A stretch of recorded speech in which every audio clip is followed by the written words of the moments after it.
Is baseball broken? Are the cards stacked against the Colorado Rockies? Well, Dick Monfort thinks so, and we're going to talk about what the possible variables of that situation are when we come back right here on the DNVR Rockies podcast.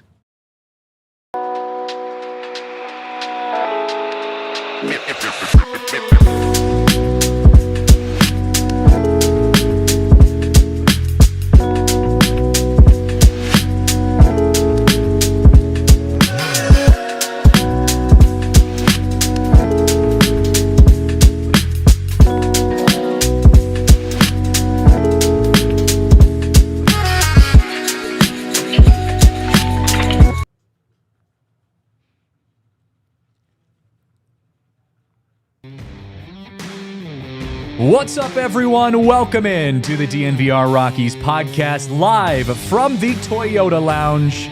We are here. Happy Friday, everyone. It is a perfect day to talk about some baseball. It is spring training still happening. We've got opening day officially, like 2 weeks away now?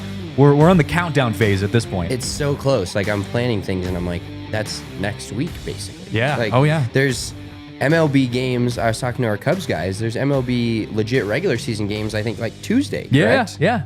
It's crazy, man. It's crazy. Well, speaking of countdowns, got to give a quick shout out to this awesome deal we are currently wrapping up. Final day that this is offered today with our free agent frenzy diehard promo. If you want to become a diehard, get access to everything we do behind the scenes, all access to our articles, our inside coverage of everything. You got to make sure you check this out. We are giving away these deals for $36 for the year. Limited time intro offer, $36 to become a diehard here. Again, you get access to all of our articles, our inside reporting, really cool promos. You get some cool merch as well. We've got some awesome events that you get discounts to as well. I mean, it's a real deal. It's a package. Yeah, if you're a Rockies fan, we talked about it. We kind of relayed that we'll have a sweet takeover. We talked about the date, June 8th. If you're a Rockies fan and you're not a diehard, you will save more money on that suite by becoming a diehard than paying the full price for it. Yeah, I mean, the events alone are worth it. Like, that's the beauty of it. And we also have some awesome articles that are coming out. Actually, today, our boy Nate is publishing an article about the outfielders for the Colorado Rockies having some swag going into 2025, which you love to hear. So be sure to check all of that out. Get access to everything that we do here with that last day diehard deal. Check everything out. But we got some baseball to talk about here on the show, and interesting stuff, because I don't know if you've seen online recently. The article was making the rounds these last few days. I think it came out yesterday officially. Mark Kiszla with the Denver Gazette had an interview with Rockies owner Dick Monfort, and had a sit down with Monfort and kind of talked about a lot of different things, but the main overarching theme was that he was talking about, the state of baseball and kind of where the Rockies fit within that. Is the game rigged kind of against teams like the Rockies? Is what the Dodgers are doing unfair to the state of baseball as a whole? And I've got some quotes I'll throw out for you here in a second, but the grand scheme of things, the grand, argument that Dick Monfort ended up making was basically that baseball is an unregulated sport. And it's not fair to the teams like the Rockies and the 20, as he called them, have-nots, which is what we titled this show today. It's not fair to teams like the Rockies and a bunch of others that can't compete with the spending of the Dodgers and of the Yankees and all of that kind of stuff. So initial reaction to that when you saw that, because we both read the article. What was your first take when you saw that article come out? Well, my first reaction was that I never thought I'd be on Dick Monfort's side. I know. That was my thought, too. Not a big fan of Dick, and not a big fan of him owning the Rockies, but he's owned the Rockies for as long as I've been alive and as long as they've been a thing. So I thought that I would never agree with him, but it's boiling it down to the main point of what he said, he's right.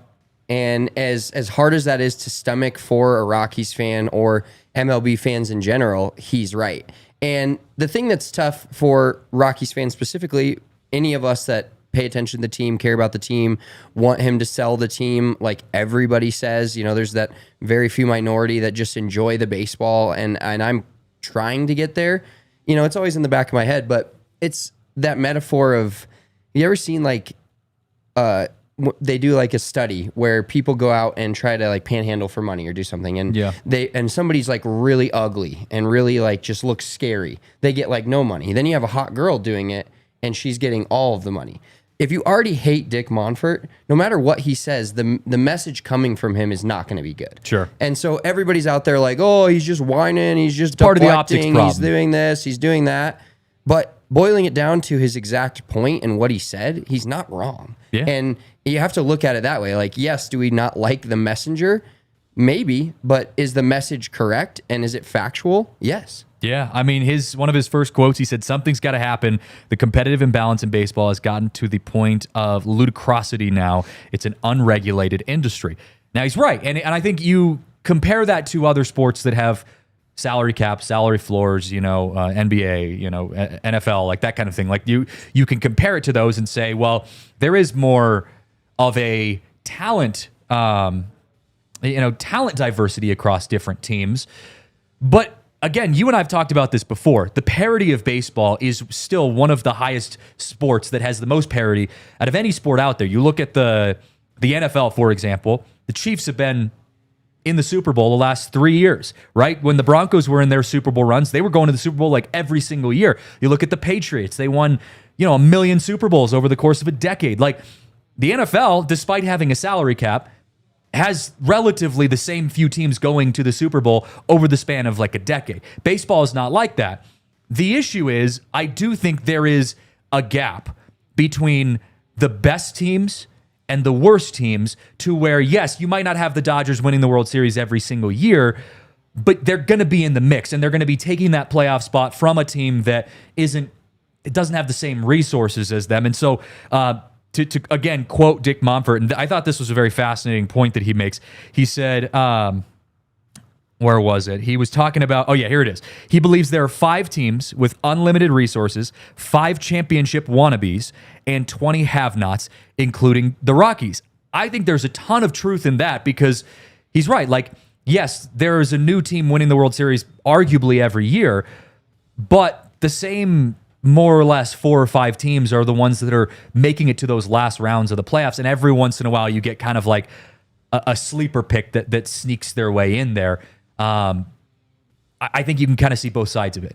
Yeah, and I think as Rockies fans and Dick Monfort being the owner of the team, it hurts a little bit more when the main team that does this and is creating all of this chatter is the team in your division that you've never been able to win a division in 30 years. You have to play them 13 times a year. They're winning 100+ games, and you feel like you have no chance, which I don't disagree with him on. But the overarching idea of not having a salary cap is, as you spoke to, even though in other sports it doesn't necessarily create parity, it's honestly saying that there's not some sort of level playing field for these teams, and like there is in every single other professional sport. The gap is just huge. I mean, not to be like the Moneyball guy, there's the Yankees, there's the Red Sox, there's 50 feet of crap, and then here's the A's. Like, right, like that's how the Rockies feel. Now, aside from that, though, the Rockies do, and I argue this with people a lot.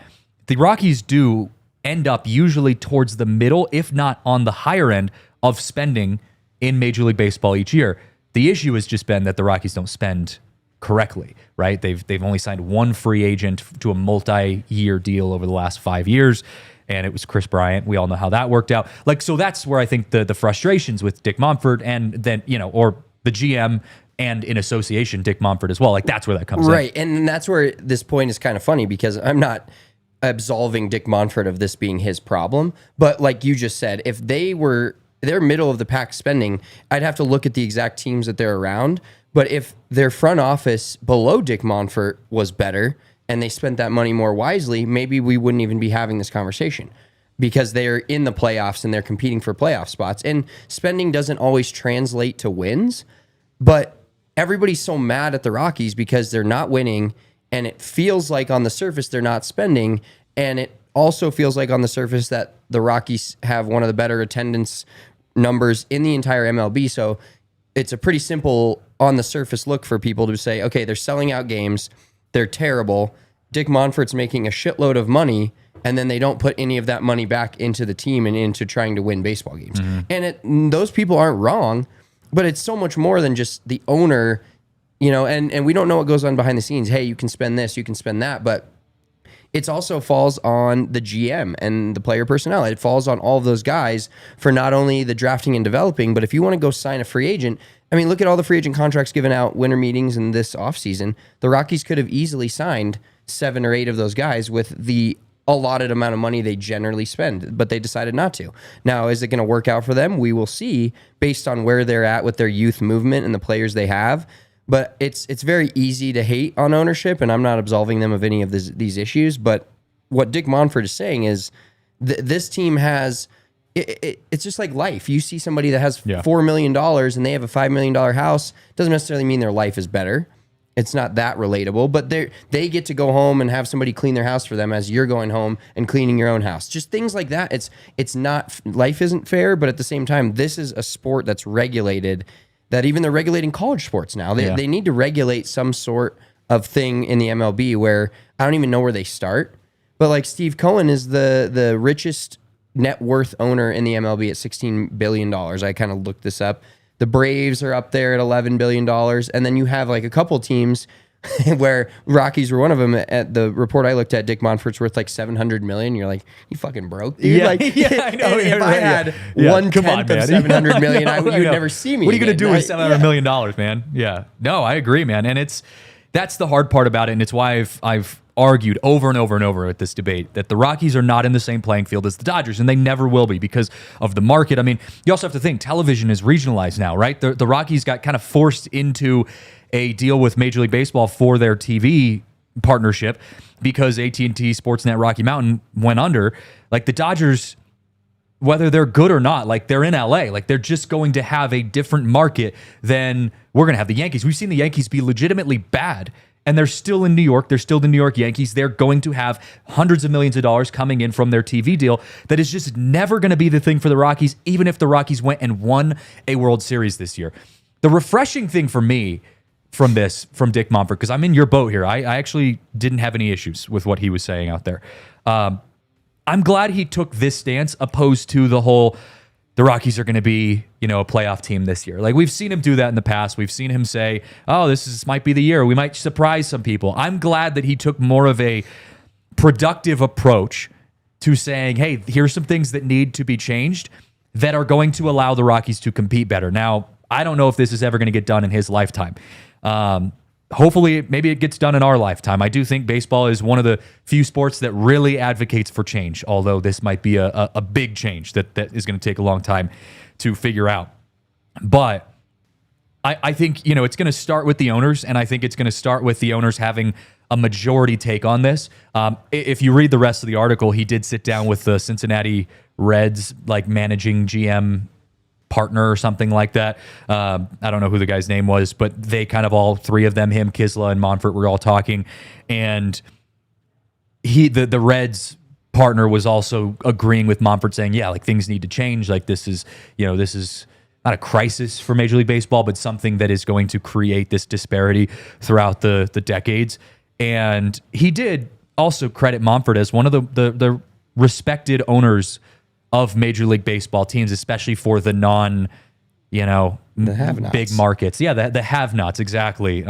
Which I thought was interesting because you're right. We don't see behind the curtain. We don't see behind the veil to see what Dick Monfort, Bill Schmidt, and all those other guys do. And I'm not defending them. I'm simply saying I think there is a different narrative that we as the fans and as the media just aren't aware of when it comes to all of these kind of things. Yeah, and being a Denver sports fan of all the teams, you look at this in a light where it's even more frustrating for you as a Rockies fan, if you're a Rockies and a Broncos fan, because the Broncos now have the richest owners in the NFL. Yeah. And if the MLB was the NFL was like the MLB in terms of that, the Broncos would be signing every free agent that's available, making their team even that much better, going out. But they're still like, oh, no, we quote unquote can't afford Cooper Kupp at $10 million a year. Now, that's obviously a GM and a guy saying, hey, I don't think he's worth that, which that happens in all pro sports.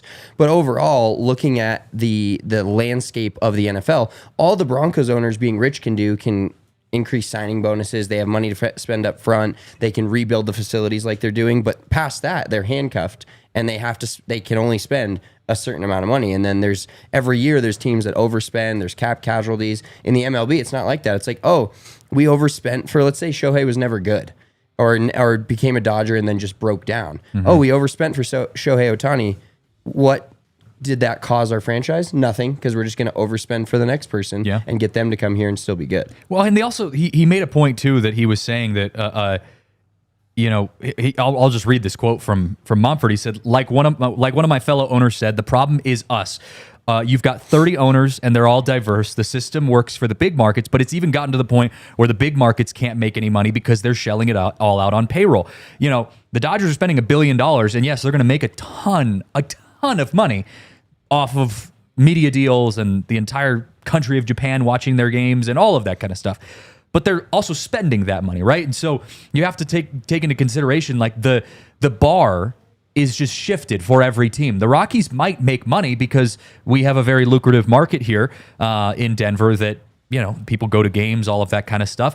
But it's going to be within a smaller window than what we're seeing from the Dodgers. So, like, it's just, you can get into the economics of it for sure. But the end result is that the path to the playoffs for the Colorado Rockies is significantly different than the path to the playoffs for the Los Angeles Dodgers. The Rockies are going to have to go out there and draft and develop, make some very intentional decisions on free agency signing, trades, all of this kind of stuff. Whereas the Dodgers can go and spend hundreds of millions of dollars, and if a player doesn't work out or gets hurt, oh well, you've got 10 other guys who are going to get you to the World Series. That's, I think, the biggest parity issue in Major League Baseball, and that's why I think Dick Monfort speaking out about this is a good thing, because I think it shows that owners, despite the optics issues that the Rockies have had, owners like the Colorado Rockies owners or Cincinnati Reds or teams like that have a say in this and can make a difference as things go on. Now, we got to take a break here, but after this break, I do want to share an interesting quote from Monfort in regards to whether or not he's going to continue owning the Colorado Rockies. Is there a world in which Dick Monfort might step down as the owner and CEO of the Colorado Rockies? Well, he had an interesting thing to say about that, and we'll talk about that when we come back.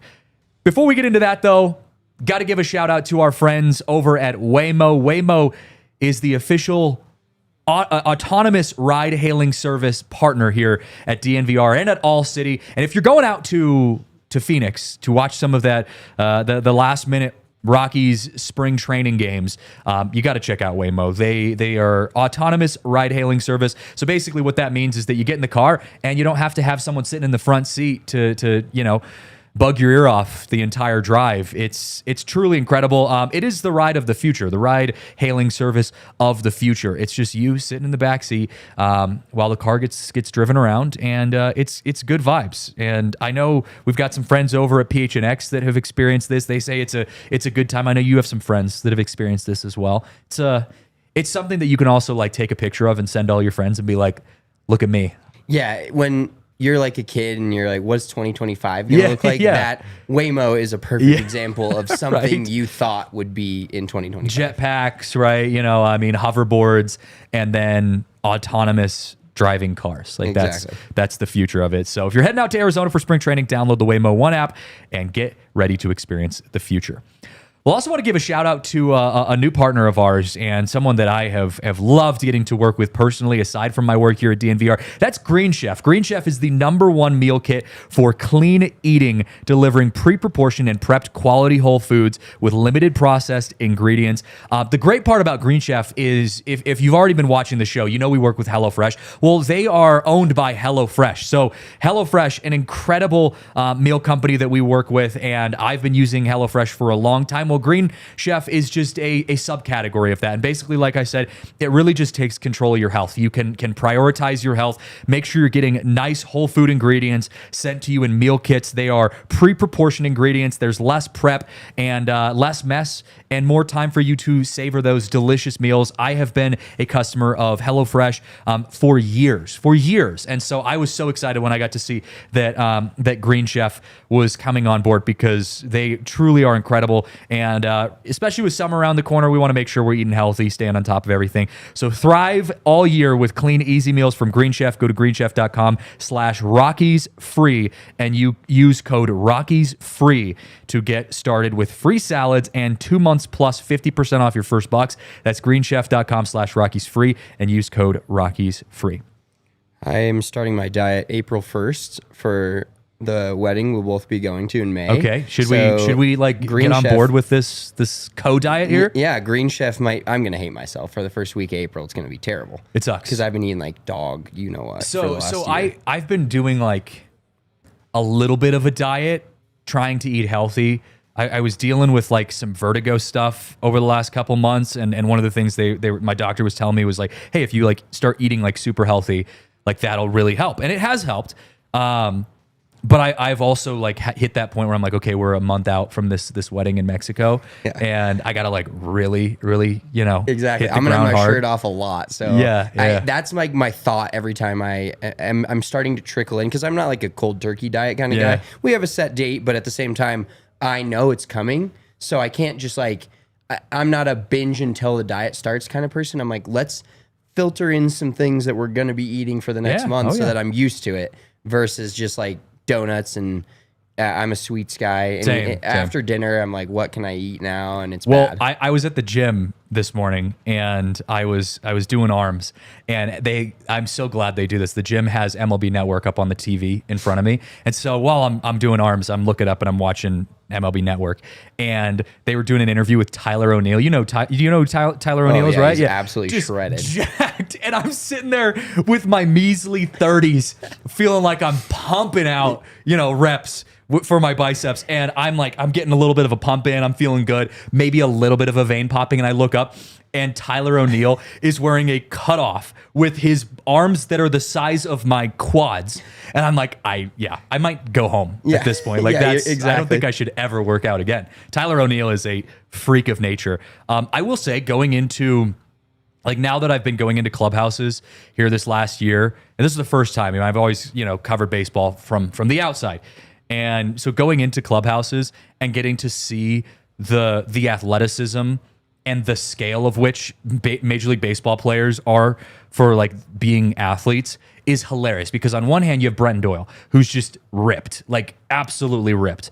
And then on the other hand, you've got like, I'm not going to call anyone out, but there are some pitchers who I'm just like, dude, I've seen like 5 of you, your body type, at a bar any given Saturday in, at like a Wyoming college, like what, like it's hilarious to me, the depth that you see from baseball bodies. Yeah. The fact that Giancarlo Stanton and Bartolo Colon played the same sport, it just tells you all you need to know there. Yeah. Like, what are we doing? I mean, and it's also fuel to the fire for my wife, Marissa, who played college basketball, and she's of the mindset of like, baseball is just, like it's an easy sport, like, oh, you don't have to, you can just like, again, be just like a Bartolo Colon and be good at baseball. And I want to show her the like Tyler O'Neills and the Brenton Doyles and the Aaron Judges and be like, look at that guy. That guy's like a tight end, dude. Like that's not, You may not want to show her some of those photos. Yeah, maybe that's not, maybe that's going a little too far here.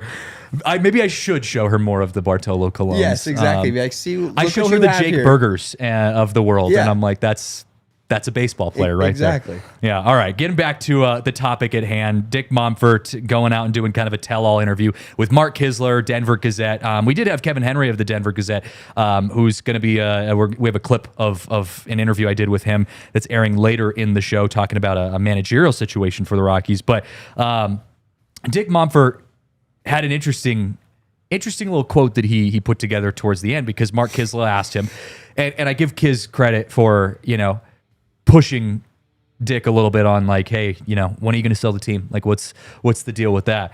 And I think this was the closest we've ever seen Dick Monfort like emotionally lean towards, hey, I don't know how much more time, how much more juice I have in the tank. He said, I'll read this full quote to you. He said, every season, especially the last 2 frustrating seasons, you say, I'm going to get out of this business. Then the season's over and you find very little happiness when not at the ballpark or watching games. I can relate to that, Dick. So I don't know why I do it. My wife asks me all the time, why do I do it? A lot of people ask. And then Mark kind of pushed him a little bit harder, and he said, check back with me in July. it's about as close as we've ever seen Dick Monfort, admit to like, hey, I might not be holding on to this thing forever.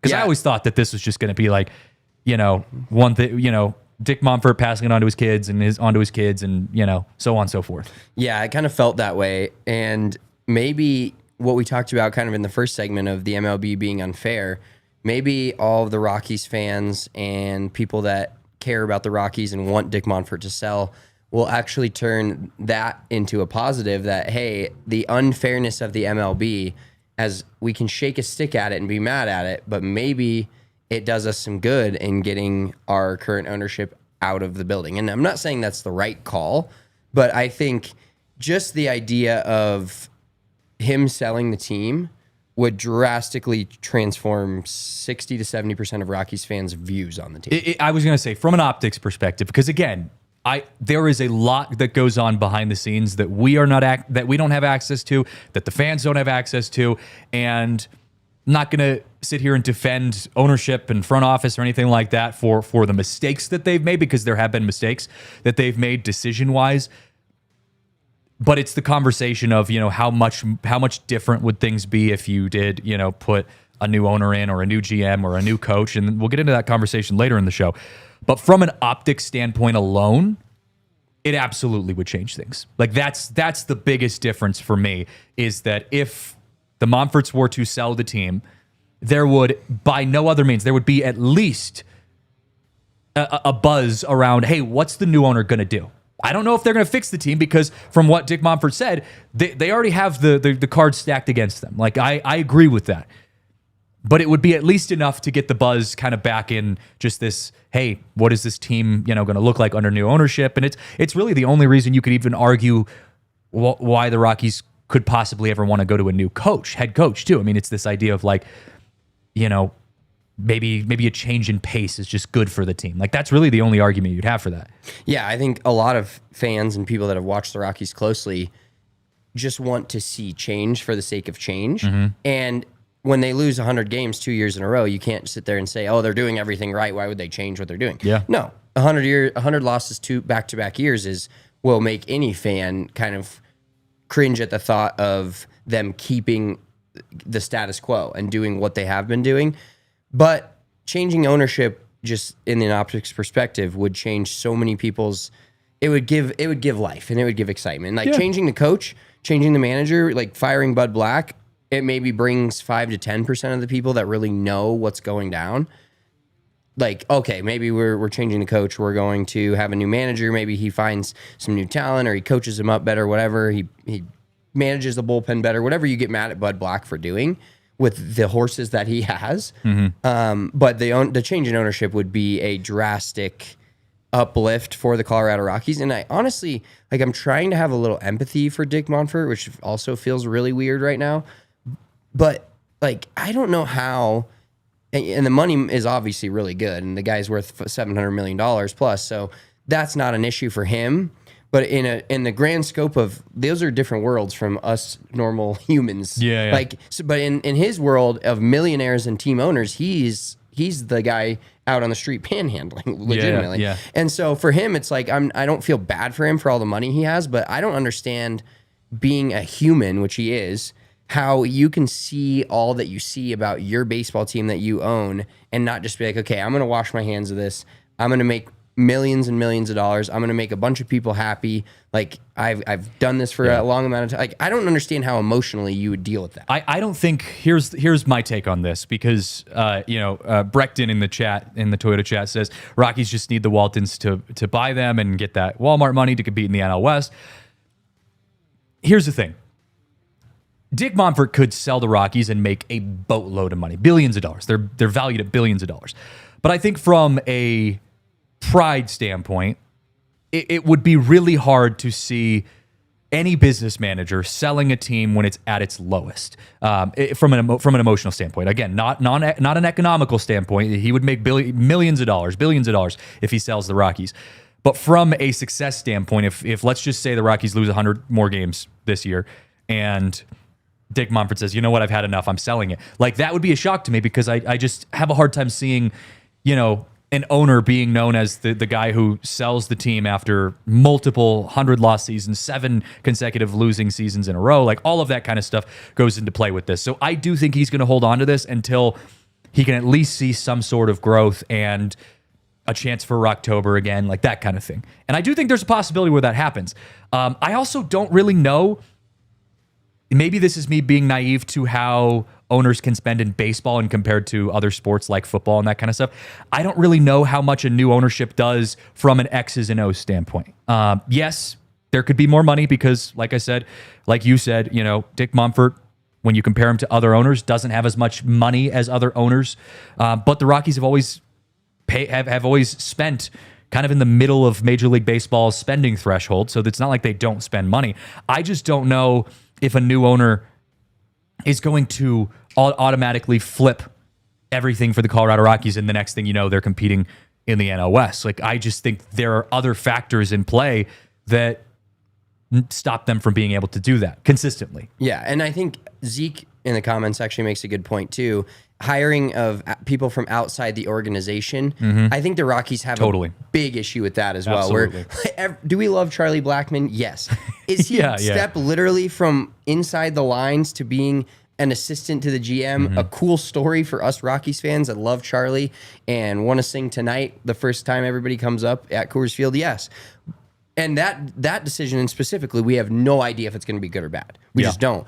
But there's a lot of that, like, oh, we're hiring within our organization. We're hiring our, pitching coach that's had a terrible rapport with our bullpen to now be our starting. I'm not, there's no specific examples I can recall out of this, but as a Rockies fan, you've seen that a ton where it's just recycling the same people. And, oh, we've promoted this guy to our GM, and this guy, our GM steps down. Are we going to hire someone from out? No, we're going to promote within, and promoting within works. And it works in the NFL. You see it all the time. These guys get promoted from, the Sean McVays of the world, from tight ends coach, and now he was, promoted there and then promoted to a head coach at a different organization.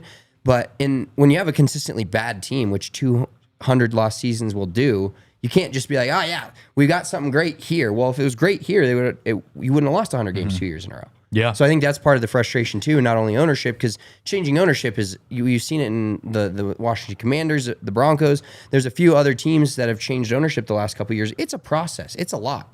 But changing your GM and changing your head coach or your manager or people within your organization is not that big of a process, and they haven't made the strides to do that. Yeah, there's a lot of variables at play at this, and one of them is coaching. And I want to talk about coaching after we hit this next break, because we got some unique insight from our buddy over at the Denver Gazette, Kevin Henry, who broke down the coaching situation for the Rockies and whether or not the Rockies are going to be looking for a new coach after 2025, what they need to see from Bud Black. We're going to talk about that in just a moment.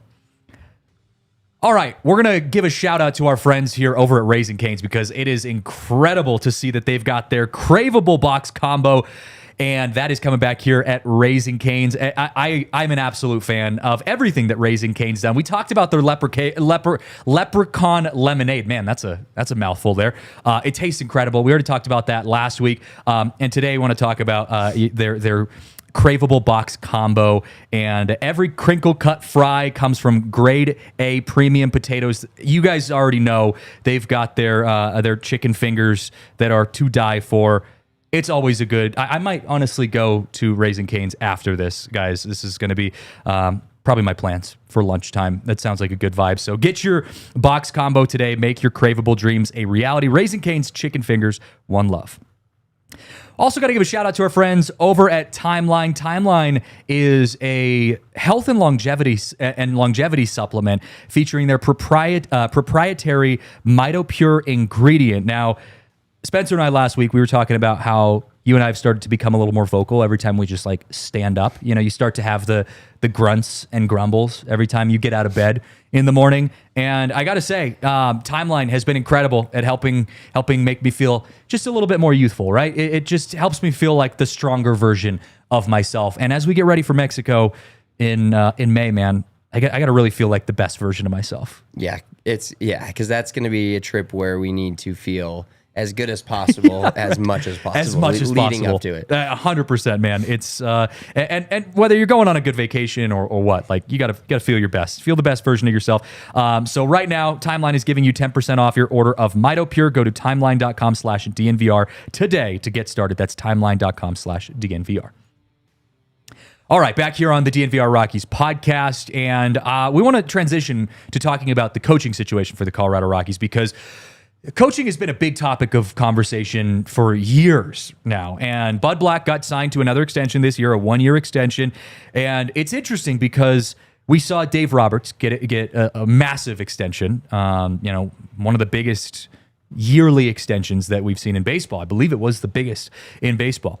And it brought up the question of, what do the Rockies need to see this year from Bud Black to warrant another extension? Is Bud Black going to be the coach of the Rockies forever? Or is there a threshold in which the Rockies ownership and management says, you know what, we got to go with a change in pace? Like, what does the dynamic look like? So we talked to our buddy Kevin Henry, who works at the Denver Gazette. He's been a writer for Just Baseball, and he's covered the Rockies for a long time. And he gave his thoughts and some insight onto his conversations with Bud Black and what to expect this year out of the coaching situation for the Colorado Rockies. Riley, you want to fire that one up for us?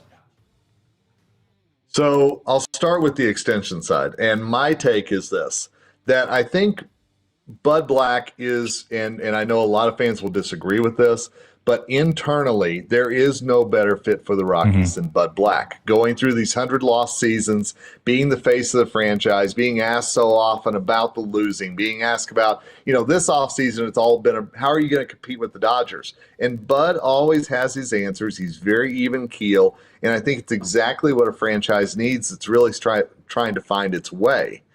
And so for me, to get an extension, which, by the way, I think Bud would only do year upon year upon year, because for Bud, it's about how long he's loving it, how long he feels like he's making a difference, and how long he feels like he can develop some of these young pitchers, which I think is very important to him. Yeah. So I think if you see a Dollander come up and make an impact this year, I think if you see Halverson continue to form into that closer of the future, along with Vodnik, I think if you see Palmquist, I think Gabriel Hughes, I think there's so many names that you could see at Coors this year. And I think if you see these young pitchers come up, make an impact, and the Rockies actually get on the other side of the 100 losses, then I think it's absolutely worth bringing Bud Black back for another year. And I'm of the belief that if you put Dave Roberts with the Rockies versus the Dodgers and put Bud over there in Chavez Ravine, the two franchises would pretty much stay at the level they're at. I don't think putting in a Dave Roberts or, Aaron Boone, pick a manager. I don't think putting him in Denver is going to make the difference between the Rockies going from a 100-loss team to competing for a postseason spot. Because, again, as you said, it's the hand they're dealt. And there's no manager that's going to be able to get a lot more out of the team that they have than a Bud does. Love it. Love it from Kevin Henry, Denver Gazette writer. Interesting stuff, and I think the point for me that stood out the most is that I agree with him when he says if you took Dave Roberts and put Dave Roberts on the Colorado Rockies would still be the Colorado Rockies, and if you put Bud Black on the Los Angeles Dodgers, they would still be the Dodgers. Like that's just the truth of it. And baseball is one of those sports where it's not as relevant to have a good X's and O's coach as it is in other sports like the NFL, where Sean Payton, very, very intelligent, scheming coach that can out-scheme an opponent. Baseball, you only really see that in the postseason when you're trying to manage your bullpen. Say, oh, Dave Roberts, are you doing a bullpen game or not today? And how do you manage your arms and your injuries? That's the only time you really see the true strategy of a manager and the skills of a manager from that perspective. Everything else is just vibes. How does this manager vibe with his players, and how does he handle the veterans and the young guys? And I think personally, Bud Black fits the bill for that for the Rockies right now. 100%. He's dead on here. And just the way he said that Bud keeps even keel. He doesn't get too high or too low, and there's been some low, but there's also some high. I mean, Bud Black managed the first couple teams that went to the playoffs. It's not like Bud Black has been here. I mean, he was in Coach of the Year conversations his first few seasons. Exactly. It's not like he's been 100 loss every single year and they just keep hiring him back. And I'm always of the mindset, and I've seen it enough in certain sports, that everybody always wants to fire the coach because you can, and that's why people go to Easy. that. Yeah. You can't fire all the players, but you can fire the coach. And if you're looking to make a change in your organization, the first step is firing the coach. And you look at teams within all professional sports in America, whether it's hockey, basketball, baseball, football. You fire the coach, and the teams that constantly keep firing their coaches and getting new coaches are not good teams. And those are directly correlated. Now, you have to have the horses in every sport. You have to have good players. And one of the things he mentioned is that's the hand Bud's dealt. Like, yes, can these players be good? Yeah, we've been talking about it for months. We hope they can be, and we hope that there's a brighter future on the horizon. But the players that he had, if Buddy goes to the bullpen and puts his right arm up, doesn't matter which right he's coming out of there. If he's not throwing strikes and he's allowing runs, there's nothing else you can do. So I really agree with that, and I like the fact that he said it out loud of you switch Dave Roberts and Bud Black, and the Dodgers are still winning the World Series last year, and people love to just fire Bud Black. And I'm not saying that he's the best manager in the world, but I also think it's keeping him as a consistent guy and a leader of this team that's trying to grow into becoming a good team is a good idea. And that a lot of people disagree with me on that. That's fine, but you can fire the coach every single year, and you're going to get the same result if you have mostly the same players. There's nothing that another baseball manager can come in here and just completely change everything. And in reality, when they rehired Bud Black or gave him an extension, if you know ball and you pay attention to these teams, what the underlying thing of that was the Rockies saying to Bud Black, it could be laziness from the ownership. That's part of it that we can't say for sure. Could have been just, all right, let's hire the same guy. Let's give him 1 year, whatever. It's easy. But it also signals to me that ownership is admitting that their roster is not that good, and their roster deserved to lose 100 games, no matter who the guy was that's coaching them. So if you look at it from that lens of hiring Bud Black another year was ownership admitting, and Dick Monfort and whoever you want to call out, the GM, the director of player personnel, the scouts, we didn't put a good enough product on the field for you to succeed. We want you to succeed. We're going to give you another year if you want to come back and give you a chance to grow on what you did last year with the players that we think are succeeding. Well, and feel like that this might be a year where the Rockies can get better. Not saying they're going to the playoffs this year, but we're already seeing it in spring training in this small sample size that the Rockies have pieces that are better and can be developed and can be built upon to be a team that maybe is competing for a September late wild card spot in a couple years, right? And so if you see the improvement this year and you say, okay, maybe the Rockies only lost 90 games or less this year, and we saw some really good stuff out of name your guy, Zach Veen, Chase Dollander, Tyro Estrada, whatever. Great. Okay, now we can keep building on that, right? So I think that's the point that they make is Bud Black still hasn't been provided the lineup to succeed at his capacity. And I think this might be a year where we do see a little more critical thinking around, or critiquing Bud Black is a better way of putting it. I think we might see ownership being a little more critical of Bud if this team isn't successful this year, because on paper, they do have pieces to be better. And that's what I think the ownership needs to see this year. Now, Breckton in the Toyota chat says, shoot, look at the Avs. They had Sakic and promoted Chris McFarland, and regardless of how you feel, he's made moves to help the Avs be competitive. The question is, do the Rockies have that person? The answer to that is, I think they, from a coaching perspective, and he wasn't talking about Bednar there, but from a coaching perspective, the Rockies do have that person. It's a matter of, can he make the right decisions with the personnel to be successful this year? And I think Bud Black has the right mindset. Play the young guys, give them the opportunities, pair them with some veterans, and see how they shine.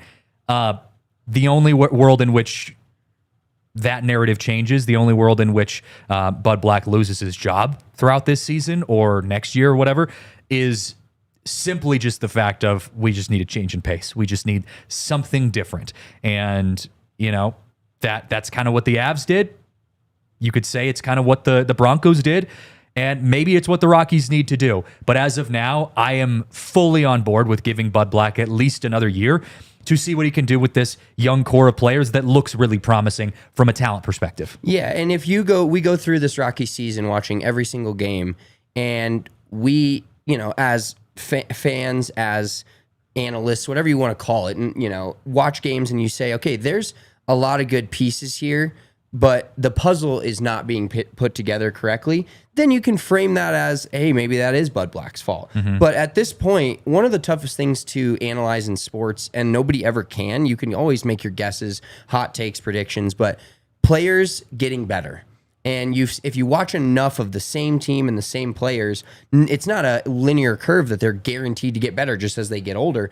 But we don't know if the Brenton Doyles can get even better, if the Nolan Joneses can get even better, if the Ezekiel Toviars can get even better, if Zach Veen and who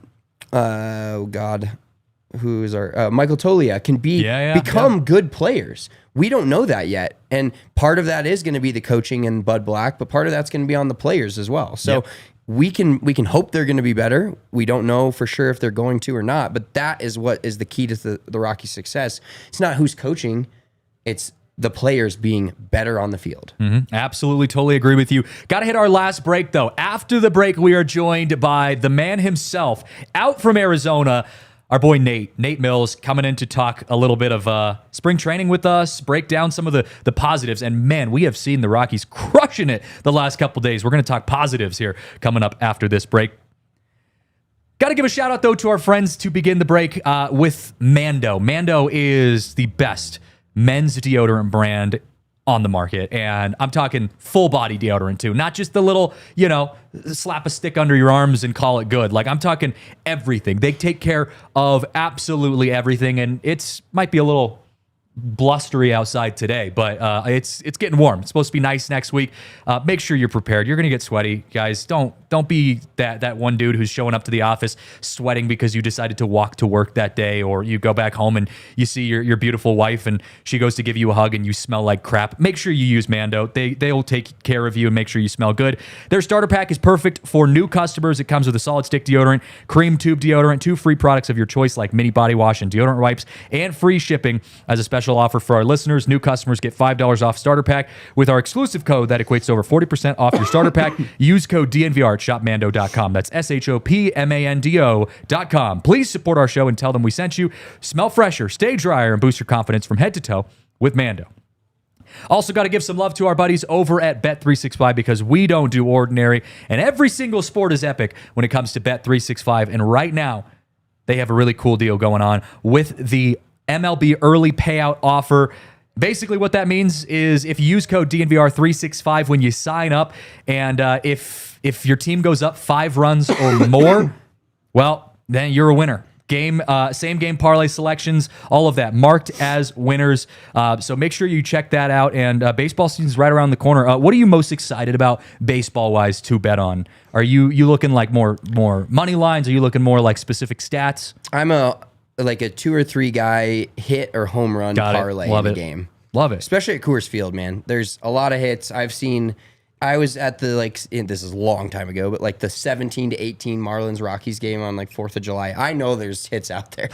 So if you find the right guys and the right matchups for every single game at Coors Field, it's my favorite. Dude, to put if together. you had put money on Jacob Stallings to hit 2 home runs yesterday, you might be a millionaire. Oh, 100%. Yeah. I mean, absolutely. We have our very own, as you called it, we have our very own Shohei Ohtani on the Colorado Rockies, and his name is Jacob Stallings. Yeah, when he hit the second one, I thought, you know how your phone will give you kind of the same update, or it kind of just pops back up to the front? I was like, did he homer again? Again. He did it again, folks. Here we're sitting here fighting for this season of the Rockies. We're sitting here fighting for, is it Drew Romo, is it Hunter Goodman, and Jacob Stallings just out here hitting bombs. We're like, okay, maybe the answer's right in front of our face for 2025. Maybe he is. Well, like I said, if you'd put money on Bet365 for Jacob Stallings hitting 2 home runs, you'd have been pretty loaded after yesterday's game. But again, use that code DNVR365 when you sign up.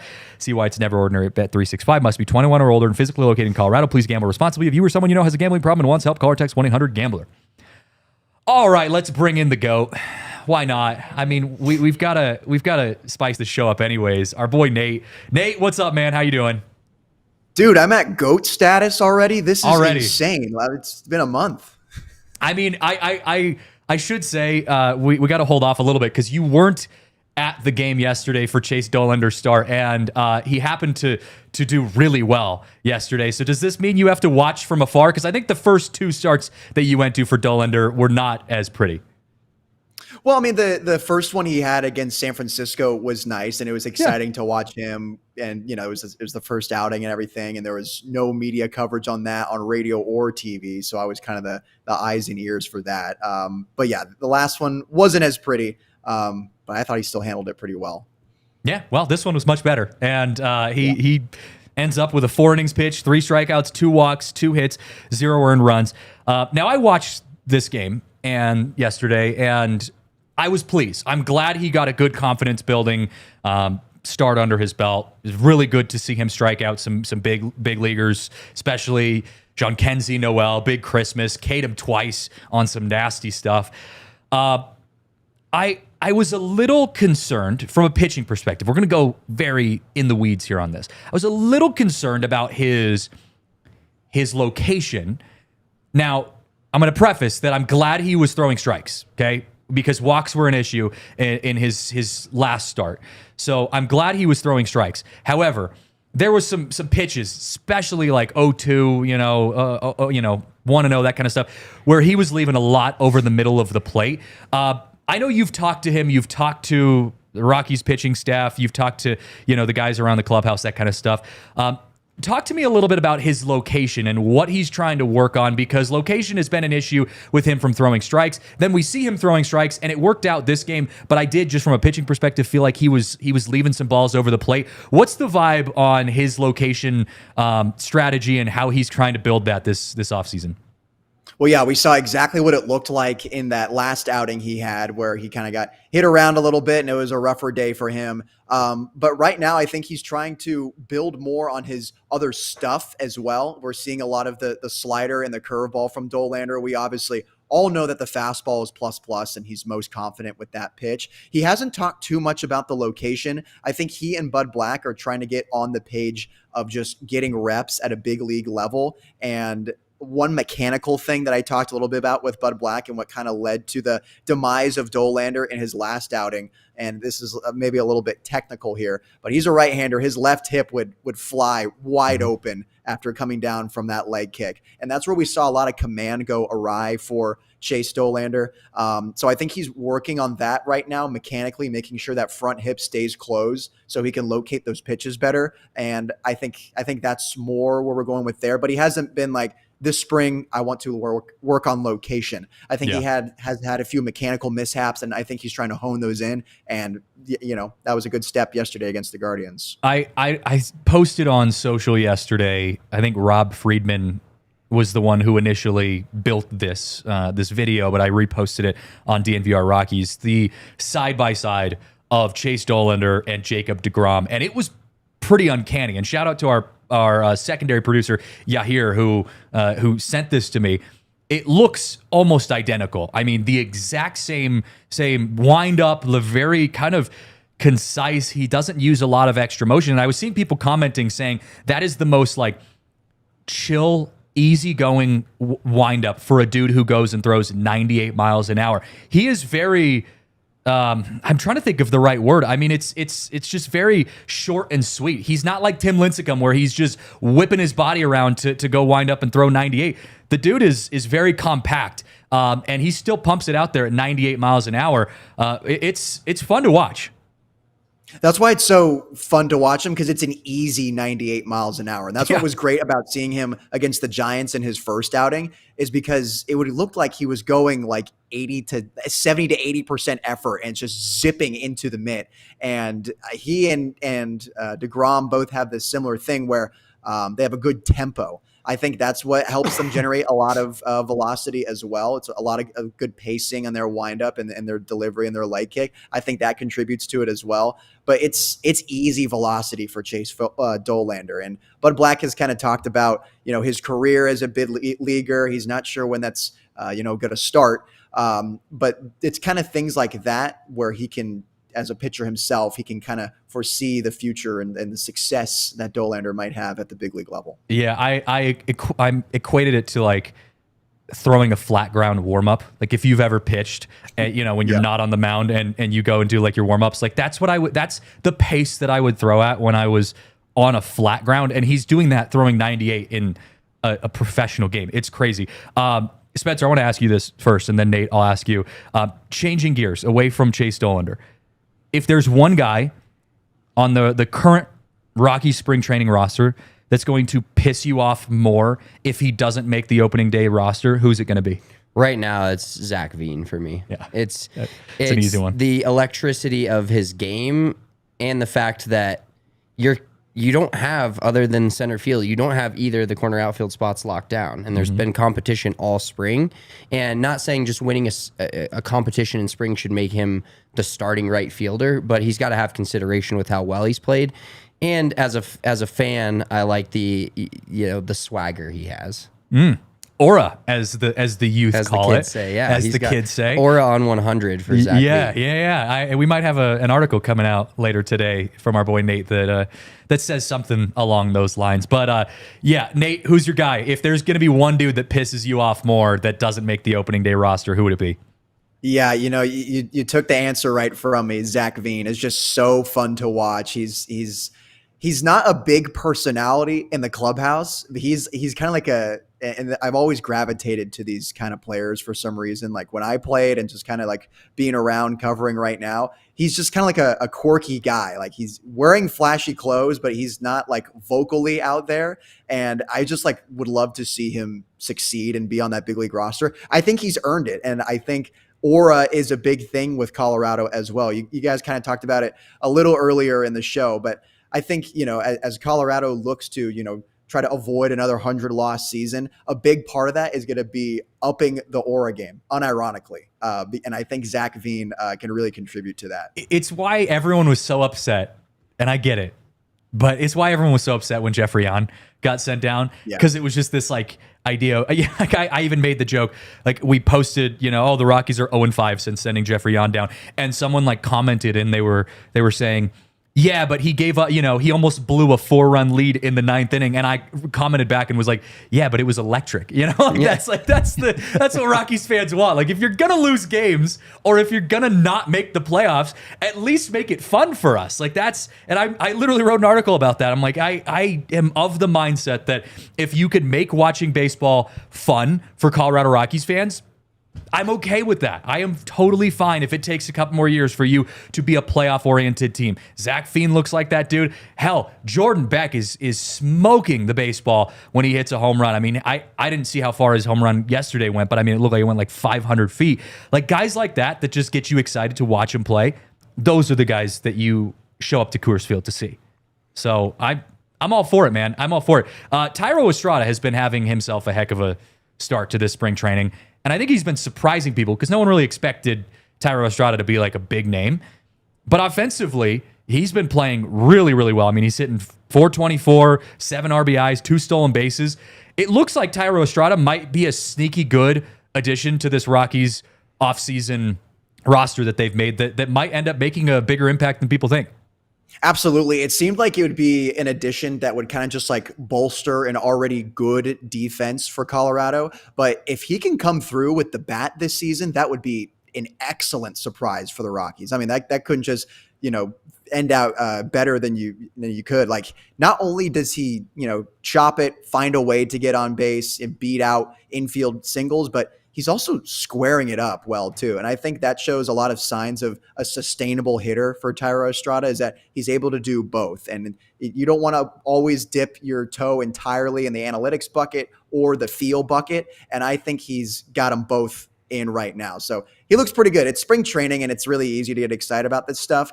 But I think the way he's going about his at-bats and his approach, he's able to go deep in counts, he's able to attack early in counts, and his hard hit rates, those are all sustainable signs for a successful hitter. So I think this could be like a legitimate thing to be excited for if you're a Rocky fan.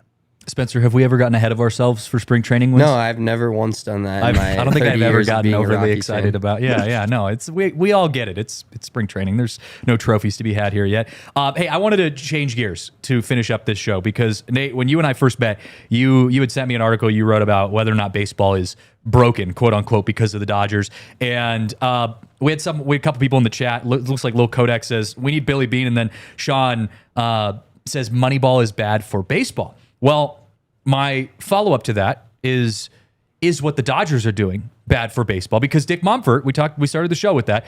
Dick Monfort seems to think that what the Dodgers are doing is bad for baseball, and we got our take here on the show. I want to hear your take, and before I get your take here real quick, I want to make sure I give a shout out to our OTT followers and people watching right now on television. We are going to be going into overtime, so if you want to continue this conversation with us, head over to thednvr.com to continue this conversation with us. But for you, Nate, is what the Dodgers are doing a good thing, a bad thing for baseball? What's your take on all of that situation? I know it's a big question, but give me your thoughts. Not a bad thing. And that's hard to hear, you know, we're as an NL West team and everyone, every other team that's not LA, like has this bond that they all don't like the Dodgers. And as like a fan, that's like a hard thing to hear. But from a business perspective, it's not bad at all. And I think there are more teams than you'd think that could do something similar. Now, granted, yes, they generate all of this revenue because they're Los Angeles and they have Shohei Ohtani and they can bring in all this revenue. But I saw on that article that I wrote earlier, I saw on a site that they are in the top like 5 teams that have the highest percentage spent of their revenue. So like the A's make significantly less than the Dodgers, right? But they also spend a significantly less percentage of the revenue that they make compared to what Los Angeles does. Now, the only team that actually spends more than they make is the New York Mets. And why don't we hear everyone complain about them? They're spending more than the Dodgers. The Dodgers are just smarter about how they spend. And again, from a fan perspective, it's very difficult to tip your cap at that, but they put on a business masterclass, I think, in this offseason. They know how to develop players. They know how to scout. They know how to coach. They know how to put money in the correct spots. There's teams that throw out money, and it's the usual suspects with the New Yorks and Los Angeles, and you can even throw in Philly as well. But Los Angeles does it the right way. Well, I think we can officially rescind his GOAT status after that answer. No, I get what you're saying, man. And I don't disagree with you completely. It's more of, for me, I think the answer to all of this, the answer to all of these questions, these debates, these conversations is going to come in whether or not the Dodgers win a World Series. If the Dodgers don't win the World Series this year, you are 100% right. If the Dodgers win the World Series this year, this debate gets a little bit deeper and a little more heated because then it's this conversation of parity and, you know, all of that kind of stuff. So I don't necessarily disagree with you yet, but we'll see whether or not the Dodgers win or lose the World Series. If the Dodgers don't make the World Series this year, especially, I mean, we almost saw them get bounced by the Padres in the first round last year. And I'm sitting there thinking, man, if the Dodgers don't make it past that first round, like Dave Roberts might be out of a job just because of how much they've put into that. So, you know, there's a lot of layers to that, but I think the end answer is just going to come based on the results. And right now, the Dodgers are in a heck of a spot in the NL West, and unfortunately, the Rockies are just trying to get better. Young and fun, as we always call it. But we're out of time. Got to wrap things up here on the show. Nate, appreciate you as always, man. Continue up the good work. Nate Mills Media on all the socials, and continue the good work and enjoy spring training out there, man. Thanks for having me, guys. Always fun. Love it. Spencer at Big Drive Spence on socials. You can follow me, DNVR Saez. Shout out to our super producer, Riley, for pushing the good buttons. We'll see you next time right here on the DNVR Rockies Podcast. We all silly like the mayor.